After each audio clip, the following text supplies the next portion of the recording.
I thought it was just a baptism dinner.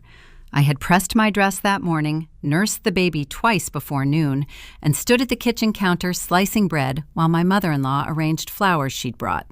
Uninvited, expensive, entirely for show.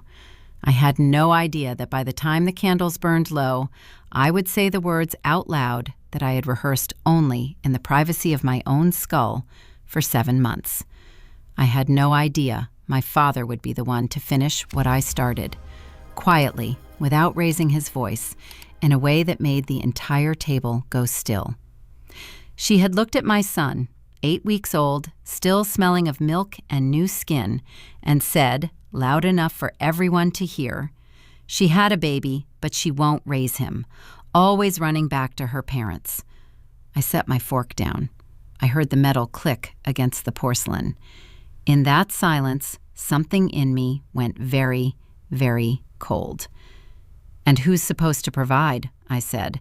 "Your son won't pay for diapers, but he bankrolls his perfectly healthy 48-year-old mother." She froze. Her mouth opened, then closed. And then my father, who had not spoken in 40 minutes, who had been sitting at the far end of the table, cutting his meat into precise, patient squares, quietly folded his napkin and spoke. "I need to go back to the beginning. Not the beginning of the dinner, and not even the beginning of the marriage. I need to go back to the apartment on Sycamore Lane, the one I rented alone for 3 years before Daniel and I ever shared a last name. The one with the radiator that clanged every night at 2 a.m., and the window above the kitchen sink that let in exactly enough light to make mornings feel like a promise.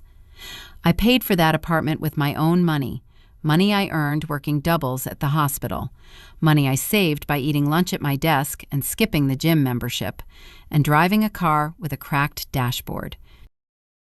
I had built something small and entirely mine, and when Daniel asked me to move into his place, I hesitated. Not because I didn't love him. I did. I loved him completely, the way you love something before you understand it fully, before the light changes and you see the whole shape of a thing. Daniel was 31 when we met, and he was easy to love in the beginning. He had a warm laugh and an easy way of touching my shoulder when he passed me in a room, and he cooked on Sundays with the kind of focused pleasure that made you believe he was a man who paid attention to things that mattered. He worked in logistics management, not glamorous work, but steady, and he talked about his mother with a softness that I initially mistook for depth. "She sacrificed everything for me," he said once, in the early months, and I remember thinking, what a good man to carry that kind of gratitude. I did not yet understand that the gratitude was not a quality, it was a leash. His mother's name was Renata. She was 48 years old, in perfect health by every measurable standard. She walked 5 miles a day, did not smoke, had no chronic conditions, and had worked until 3 years ago as an office administrator, before deciding, as Daniel delicately put it, that she needed to step back. Step back into what exactly was never clarified. What I observed was that she had stepped back into a life funded almost entirely by her son. Every month, Daniel sent her $900. He had been doing it, he told me, since she quit her job. "She gets lonely," he said. "She needs the stability." I asked once, carefully, the way you ask a question when you already suspect the answer will be difficult, whether she had any savings, any pension, any plan. Daniel looked at me with that particular expression he wore when he felt cornered. Not angry exactly, but retreating, his eyes going somewhere behind mine. "She's my mother," he said, as if that were an answer. I was 7 months pregnant when I first understood the full arithmetic of our life together. I had taken maternity leave, unpaid because my position at the hospital didn't qualify for the paid program, and for the first time in our relationship, we were living entirely on Daniel's salary. I had done the math before the leave started. I had made a spreadsheet. I am the kind of person who makes spreadsheets, who highlights cells in yellow when they need attention. And I had laid it all out. Rent, utilities, groceries, insurance, the crib we still needed to buy, the pediatrician deposit, the car seat, diapers, which I had researched by brand and cost per unit because that is how my brain works when I am frightened. The numbers were tight but survivable. I had calculated it down to a $400 monthly cushion, which felt thin but manageable. What the spreadsheet did not account for was the $900 to Renata. When I found it on the bank statement, not hidden exactly, but filed under Family Transfer, a label I had somehow never questioned, I sat at the kitchen table for a long time with the laptop open in front of me. The radiator wasn't clanging. The apartment was very quiet. I could hear the baby moving inside me, a slow rolling pressure against my ribs, and I put my hand flat on my stomach and thought, this is the money that should be buying your diapers. I didn't say it to Daniel that night. I told myself I would bring it up gently, at the right moment, when we were both rested and the mood was calm. I kept telling myself that for 6 more weeks, until the baby came, and then the right moment kept not arriving, and the bank statements kept showing the same transfer, and the diapers kept running out on the weeks when I had budgeted down to the last dollar. His name was Oliver. We named him on the second day, when he was still the flushed, furious, perfect weight of a new person who had not yet decided what he thought of the world.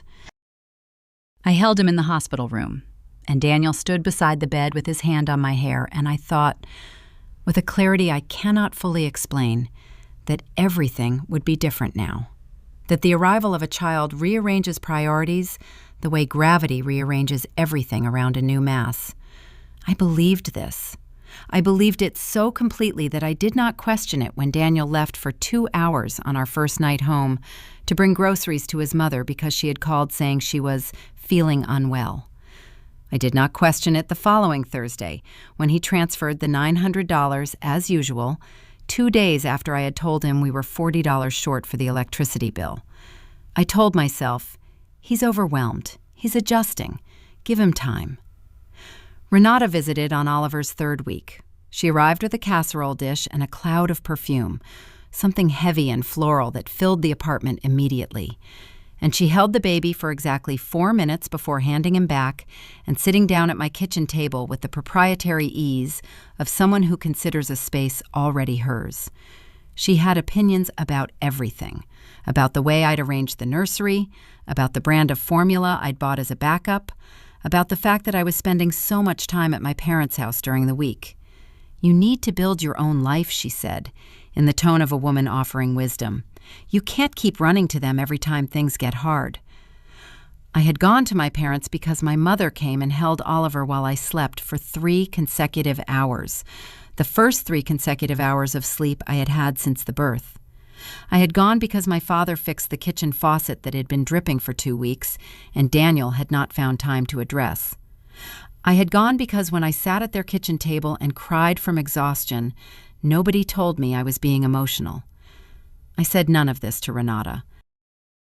I smiled and offered her tea and changed the subject.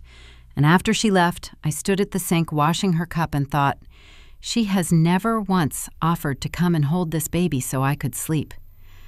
The baptism was scheduled for Oliver's 8th week. It was a small ceremony, immediate family only, my parents and my sister on one side, Daniel's mother and his Aunt Miriam on the other.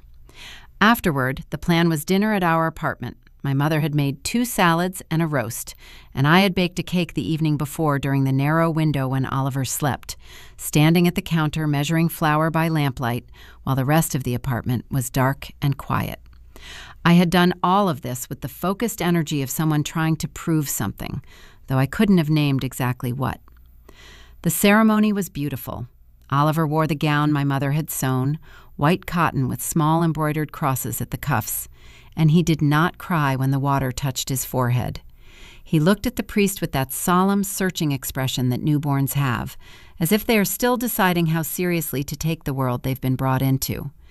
Daniel stood beside me, holding my hand, and for a moment, standing in that light with the incense and the organ and my son's small head against the priest's palm, I felt the distance between us close a little. We made this, I thought. Whatever else is true, we made this. The distance opened again at dinner. We had been eating for perhaps 20 minutes. The conversation had been moving carefully around the surface of things, the ceremony, the weather, how much Oliver had grown, in the cautious, managed way that conversation moves when everyone at the table is aware of the fault lines and choosing not to step on them. Renata had positioned herself at the middle of the table, which was not where I had put her place setting, but she had moved it before anyone sat down, arranging herself with the smooth authority of a woman who has never questioned her right to the center of any room. She had been directing comments primarily at Daniel, asking about his week, his work, a friend of his she'd spoken to, a trip she was thinking of taking that she said nothing yet about how it would be funded. And I had been watching Daniel respond with the particular attentiveness he reserved for her, leaning slightly forward, laughing at the right moments, refilling her wine glass before mine. Oliver was in the bassinet by the window, asleep for now, the small sounds of his breathing just audible if the table was quiet. My mother asked about childcare plans, not pointed, genuinely curious, trying to understand how we were managing, and I had begun to answer, explaining that I was going back to work in 4 weeks on a reduced schedule and that my mother would take Oliver on Tuesdays and Thursdays, when Renata set down her fork. "That's what I mean, though," she said. She said it to Daniel, as if I had not spoken. She had a baby, but she won't raise him, always running back to her parents. The table went quiet. My sister, who was sitting beside me, went very still. My father, at the far end, paused his knife mid-cut. My mother opened her mouth and then closed it. Daniel looked at his plate. I heard the click of my own fork against the porcelain. I set it down very deliberately.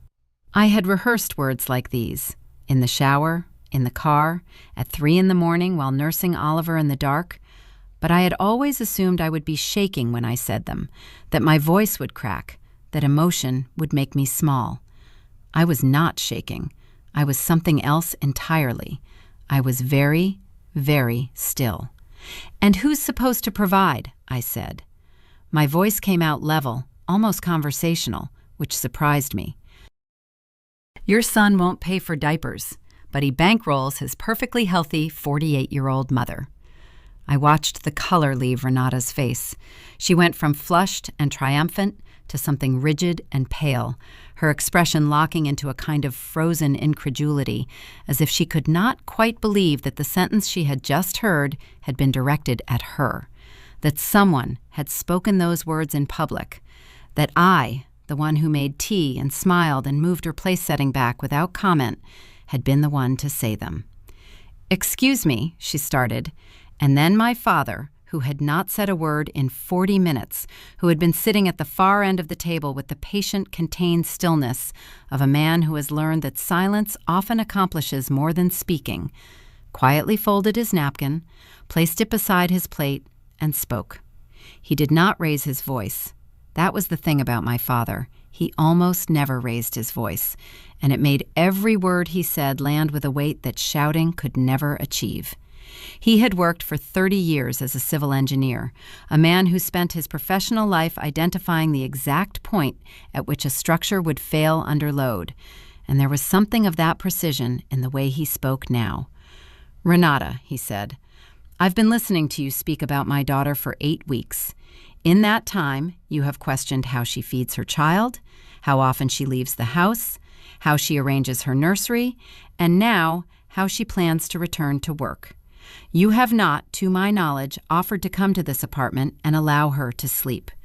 You have not, to my knowledge, reduced the financial burden on your son so that he could buy his child's diapers without his wife going short. I'm not asking you to explain yourself. I am asking you to hear this clearly. She is not running to us. We are doing what families do. And there is a difference between a family that supports and a family that extracts." Nobody moved. Aunt Miriam had her wine glass lifted halfway to her mouth and had simply stopped. Daniel was looking at his father, my father, with an expression I could not entirely read, part shame, part something that looked almost like relief, the expression of someone who has been waiting for a door to open from the outside. Renata found her voice. "I beg your pardon," she said, very quiet, very precise. "I have given everything for my son, everything, and you're going to sit at this table and—" "You gave everything," my father said. Past tense. What are you giving now?" The silence that followed was the kind that fills a room the way water fills a space, completely, pressing into every corner. My mother had both hands flat on the table. My sister was looking at her plate. Oliver, in the bassinet, made a small sound and then was quiet again. Daniel looked up from his plate for the first time. He looked at me. I looked back at him. And in his face, I saw the thing I had been trying not to see for months. He knew. He had known all of it, the transfers, the shortfalls, the diapers I had counted out of the package one by one to see how many days were left. He had known, and he had said nothing. And his silence had not been weakness or confusion or overwhelm. His silence had been a choice. "Daniel," I said. My voice was still level. "How much did you send her this month?" He didn't answer. "Daniel." "900, he said finally. So quietly, I almost didn't hear it. "And how much did we spend on diapers last month?" He said nothing. $43, I said, which I paid with the last of my personal account because our joint account was short. I have the receipt on my phone if anyone would like to see it. Renata made a sound. Not quite a word, something between a gasp and a correction, but my father had already unfolded his napkin and placed it back in his lap, the small gesture of a man returning to his dinner, his point made, no further elaboration required. The dinner ended with Renata leaving before dessert. She gathered her coat from the bedroom where I had folded it on the chair. She had placed it on Oliver's crib, and I had moved it without saying anything. And she stood at the front door for a moment, looking at Daniel, waiting for him to follow. He stood in the kitchen doorway with his hand on the frame, and he did not move. She waited another moment, then left. The door didn't slam. That was almost worse than if it had. The rest of the meal was quiet and not unpleasant. My mother cut the cake and passed the plates, and my father talked for a while about a bridge project he had consulted on in the spring, and my sister told a story about her cat that was only mildly interesting, but filled the space with something warm and ordinary. Daniel ate his cake slowly. He didn't speak much. Oliver woke up halfway through, and I took him to the bedroom to feed him, and Daniel followed me in and stood by the door and said, very quietly, "I'm sorry." "I know," I said. "I should have—" "I know," I said again. It was not forgiveness. It was not an ending. It was the first honest sentence he had spoken in months, and I was willing to hold it for now, like something fragile and uncertain, and see what it became. After my family left, after Daniel had washed the dishes in a careful, methodical silence that felt like penance, I sat on the couch with Oliver on my chest, and I thought about what my father had said. There is a difference between a family that supports and a family that extracts. I had known this in some formless way for months, felt it in the shortfalls and the silences and the transfers that appeared on the bank statement every month like a tax I had never agreed to pay. But hearing it said plainly in a room full of people by a man whose precision I had trusted my whole life, that was different. That was the thing becoming real. I looked at Oliver. He was asleep again, his mouth slightly open, his fingers curled against my collarbone. He smelled of the baptismal oil and warm cotton and that undefinable sweetness that belongs only to new people. "I'm going to fix this," I said to him very quietly. He didn't stir. The following week, I made an appointment with a financial advisor, not a family friend, not someone Daniel knew, but a woman at an independent firm whom I found through the hospital's employee assistance program. Her name was Patricia, and she wore reading glasses on a chain and listened to me without interrupting, and at the end said, in a tone that was neither alarmed nor dismissive, "This is fixable, but you need to act before it becomes a pattern that's legally entrenched." I had not considered the legal dimension. I had been thinking of the $900 as a habit, a bad one, a thing that could be corrected with a firm conversation and Daniel's genuine willingness to change. Patricia explained, calmly, with the reading glasses lifted to her nose, that in some jurisdictions, consistent financial support to a family member could be considered an obligation, and that if Daniel had ever characterized these transfers in writing as support payments or regular contributions, Renata could potentially argue an entitlement. She recommended a family law attorney. She wrote a name on a card and slid it across the desk. I sat in my car in the parking garage for 15 minutes after the meeting, the card on the passenger seat, Oliver asleep in the car seat behind me. The garage was dim and smelled of concrete and engine exhaust. I thought about the baptism, about my father's folded napkin, about Daniel standing in the kitchen doorway, not following his mother to the door. I thought about the spreadsheet on my laptop with the yellow highlighted cells. I thought about the radiator in the apartment on Sycamore Lane, clanging at 2 a.m. like something trying to get out. I picked up the card and put it in my wallet. The attorney's name was Stephen Okafor, and his office smelled of wood polish and old paper and something faintly like the library at the university where I had done my nursing degree. He was a careful man. I noticed this in the first 5 minutes, the way he arranged his legal pad before beginning, the way he repeated my sentences back to me, slightly rephrased to make sure he had understood them correctly. He did not seem surprised by anything I told him. I had the impression that nothing much surprised him anymore, that he had sat across from too many women holding bank statements to register shock at any particular combination of numbers. He confirmed what Patricia had cautioned and added a dimension she hadn't mentioned, that if Daniel's name alone was on any significant asset, the joint savings account we had been building, the car, the potential future equity in any property, and the marriage deteriorated, the regular transfers to Renata would be considered in the context of any financial settlement. Not necessarily in your favor, he said, with the quiet precision of a man who believes people deserve accurate information even when it's uncomfortable. He recommended that I begin maintaining separate, documented records of my own financial contributions to the household. He recommended a conversation with Daniel, on record, in writing, via email if possible, establishing mutual agreement to review and reduce the transfers. He used the phrase, "protect your position," twice, and each time I heard it, I felt a small, cold shift in my understanding of what this situation had become. I had not come to his office planning to end my marriage. I want to be clear about that. I had come because Patricia had given me his card, and Patricia had given me his card because I had described a financial situation that warranted legal input, and I had described the financial situation because I was trying to be practical, to take the facts of my life seriously, which is something I had been trying to do since long before Daniel and his mother's $900 per month became the gravitational center of my household budget. I had not stopped loving my husband. I had stopped trusting him in a very specific and consequential way, and I was trying to understand what that meant without panicking, without catastrophizing, without doing anything irreversible out of fear. I drove home and fed Oliver and put him down, and then I sat at the kitchen table and opened my laptop and began to draft an email to Daniel.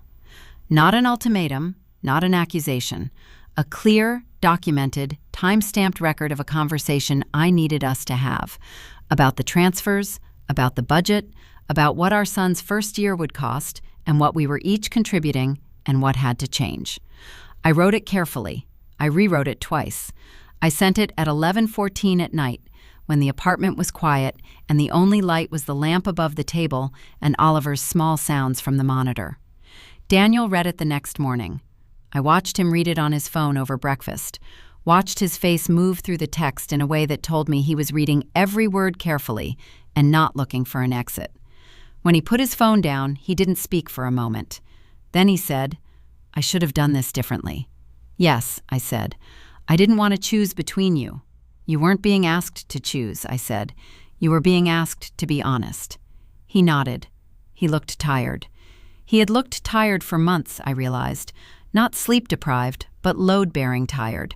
The tiredness of a man carrying something heavy in 2 directions and telling himself it didn't show. "I'll call her," he said. "I'll tell her the transfers need to stop, or at least be reduced significantly." "That's a start," I said, "but it's not the only thing." He met my eyes. "I know," he said. The call happened that Saturday, in Daniel's car parked outside our building. I watched from the window, not spying, just present, aware of the weight of the moment, and I could see from the movement of his jaw and the stillness of his shoulders that it was not a short conversation. He was in the car for 40 minutes. When he came in, he sat down at the kitchen table with the careful movements of a man who has recently been through something. He told me what she had said. She had cried. She had used the word betrayal. She had said that I had humiliated her in front of my parents, that what I had done at the baptism dinner was unforgivable, that I had poisoned her son against her. She had said, and here Daniel paused and looked at the table, that if he reduced the transfers, she would have no choice but to move in with us. I looked at him. I told her no, he said. It was the first clear no he had said to her in the time I had known him. I understood how much it had cost him. I could see it in the set of his mouth, the slight hollowness around his eyes, the way he was holding very still as if movement might undo something he had worked hard to put in place. "Thank you," I said, because it mattered, because I knew it was true. "She's going to be difficult," he said. "I know. For a long time, probably. I know." He reached across the table and put his hand over mine. His hand was warm. I turned mine over and held it. She was difficult. She called Daniel 6 times in the following week. Never me, only him. And each call was a variation on the same themes. Her loneliness, her sacrifices, my coldness, the humiliation of the dinner, the insufficiency of her finances now that the transfers had been reduced to $300 a month, a number Daniel and I had agreed on together, logged in the email thread I had been carefully maintaining. She called his Aunt Miriam and gave her version of the baptism dinner. Aunt Miriam called Daniel and gave him Renata's version. Daniel told me what Aunt Miriam said, which meant Renata's version involved me attacking her at a family gathering, weaponizing her financial situation in front of my parents to humiliate her. I kept my records. I kept a small folder on my laptop, labeled with nothing that would indicate its contents, just a date, where I copied the relevant emails, the bank statements showing the reduced transfers, the notes I made after each conversation. Not because I expected to need them in any formal setting, because I had learned from Patricia and from Stephen Okafor and from the experience of the past 8 months that clarity is only as durable as the evidence you can point to, that memory is mutable and contested, but a time-stamped document is not. 6 weeks after the baptism, I returned to work.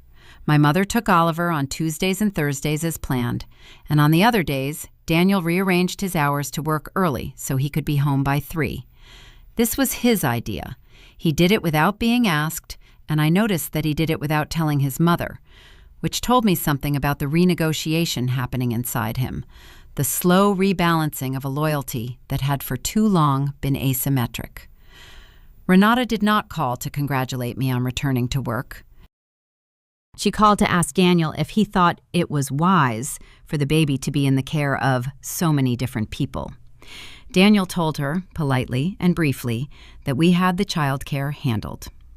He told me about the call that evening, after Oliver was asleep, in the matter-of-fact tone of a man reporting a weather update. She called. I told her we're fine. She wasn't happy. I found that I could receive this information without the tight, nauseating vigilance that used to accompany any mention of her. Not because the situation was resolved, because I had stopped waiting for her to change and started responding to what she actually did. The document arrived on a Wednesday, 4 months after the baptism. It came via certified mail, which meant I had to sign for it, which meant I was holding it in my hands in the hallway before I knew what it was. It was from a law office I did not recognize.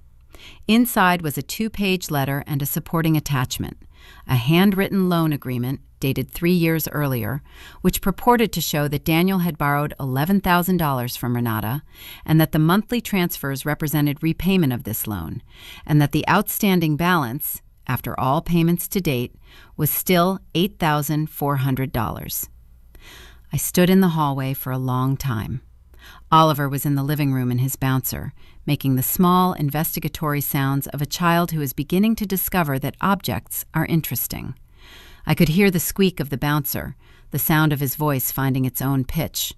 I thought, she has a lawyer. I thought, Daniel. I called him. He answered on the second ring. I described what I was holding. There was a pause on his end. Not the pause of someone surprised, I realized, but the pause of someone calculating. "When did this come?" he said. "Today. Did you know about this?" Another pause. "She mentioned it a few weeks ago."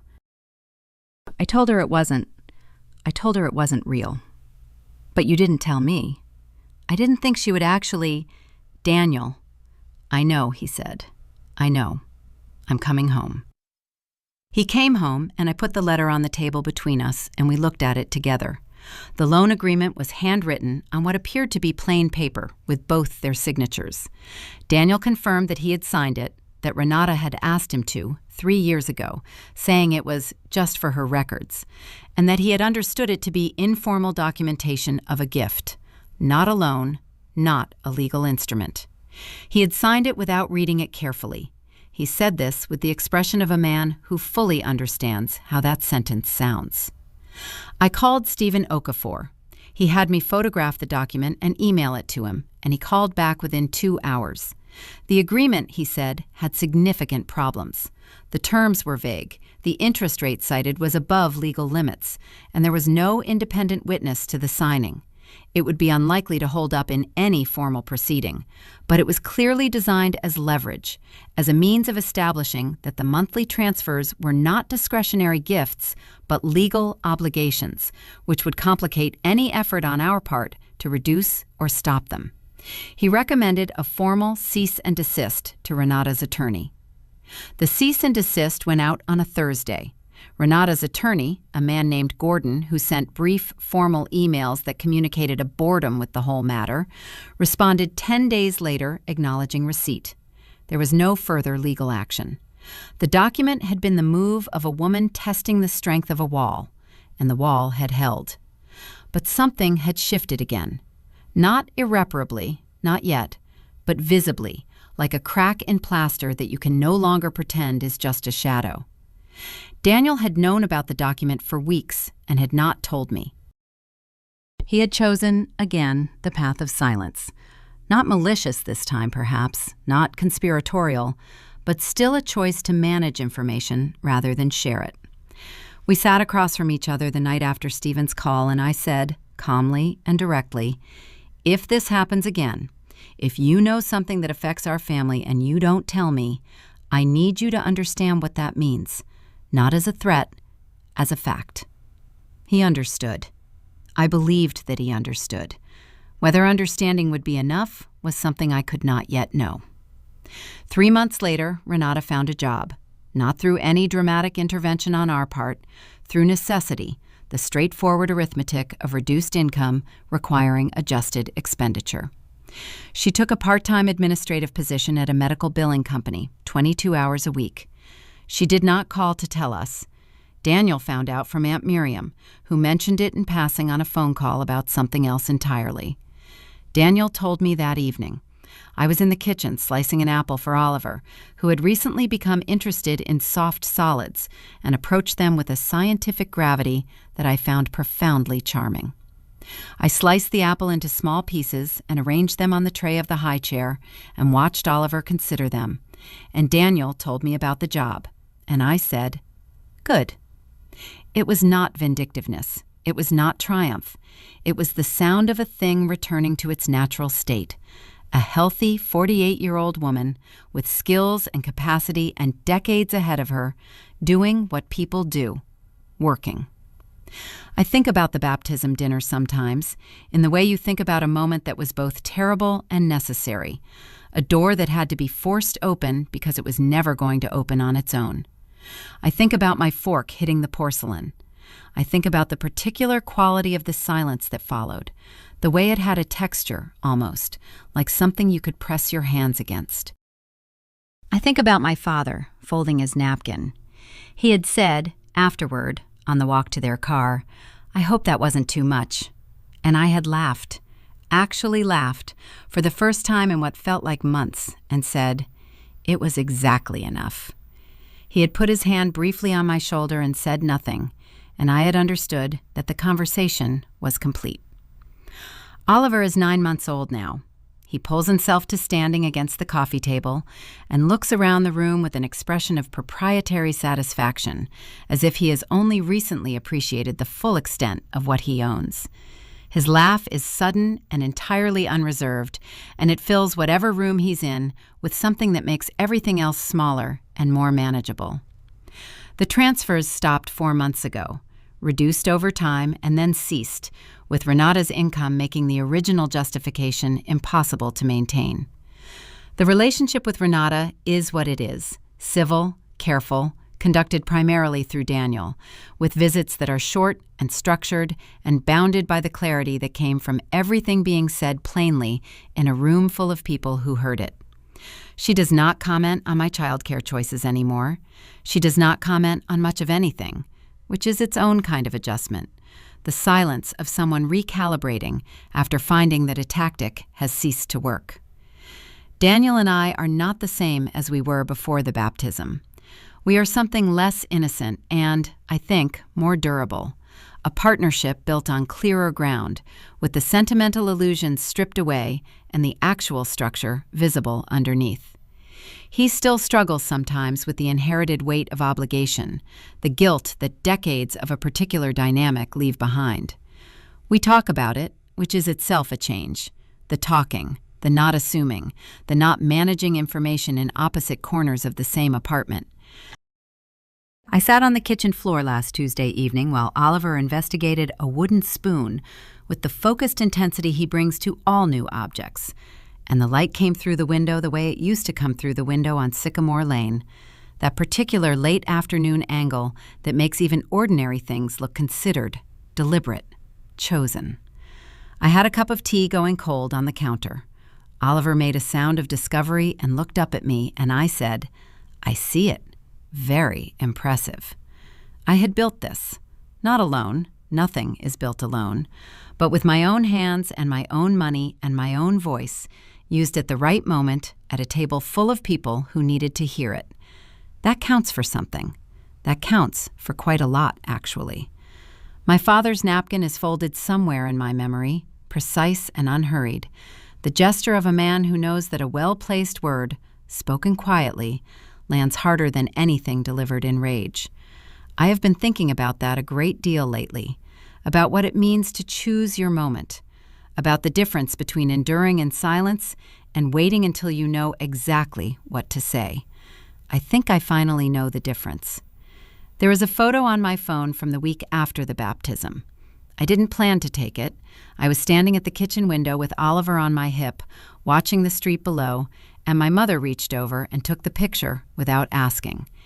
In it, I am not looking at the camera. I am looking out the window. Oliver has one fist wrapped around my collar, and his head is turned the same direction as mine, as if we are both watching for the same thing.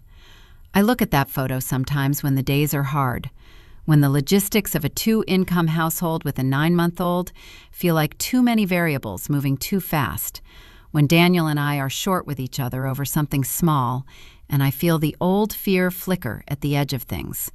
I look at it, and I remember what it felt like to set a fork down, to speak plainly. To discover that the voice I had been saving for the right moment had been there the entire time, waiting. My father called on a Sunday, a few weeks after it was all over.